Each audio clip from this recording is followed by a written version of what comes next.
we begin with the tense situation in Ukraine. After days of urging Americans living there to get out, the State Department today ordered its non-emergency employees to leave the U.S. Embassy in Kyiv, the capital, ahead of a possible Russian invasion.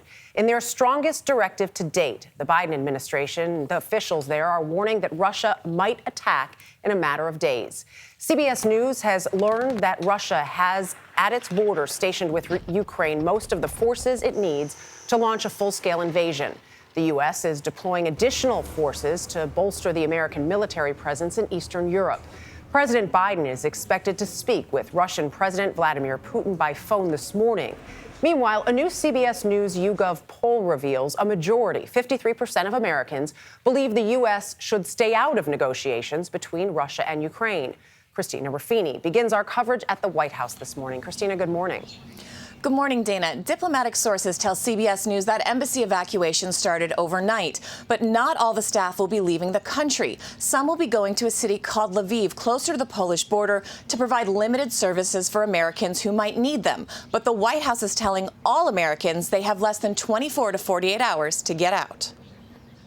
If you stay, you are assuming risk, with no guarantee that there will be any other opportunity to leave, and no prospect of a U.S. military evacuation. National Security Advisor Jake Sullivan repeated warnings that the State Department has issued for weeks.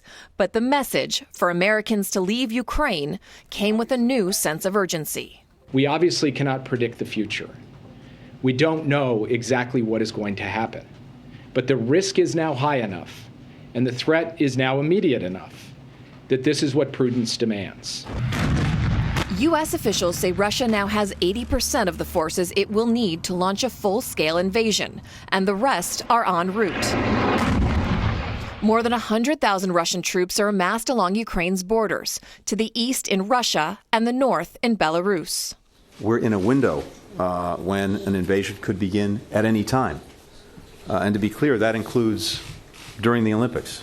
Friday, the Pentagon announced it's sending 3,000 more troops into Poland. They will join the 3,000 others already there and in Romania to reinforce allies should Putin decide to make a move. But the White House says the American military is not going into Ukraine to fight Russia or even to help evacuations. That's a world war when Americans and Russians start shooting at one another. In an interview with NBC, President Biden said Russian President Vladimir Putin knows not to put American lives at risk. I'm hoping that if, in fact, he's foolish enough to go in, he's smart enough not to, in fact, do anything that would negatively impact on American citizens.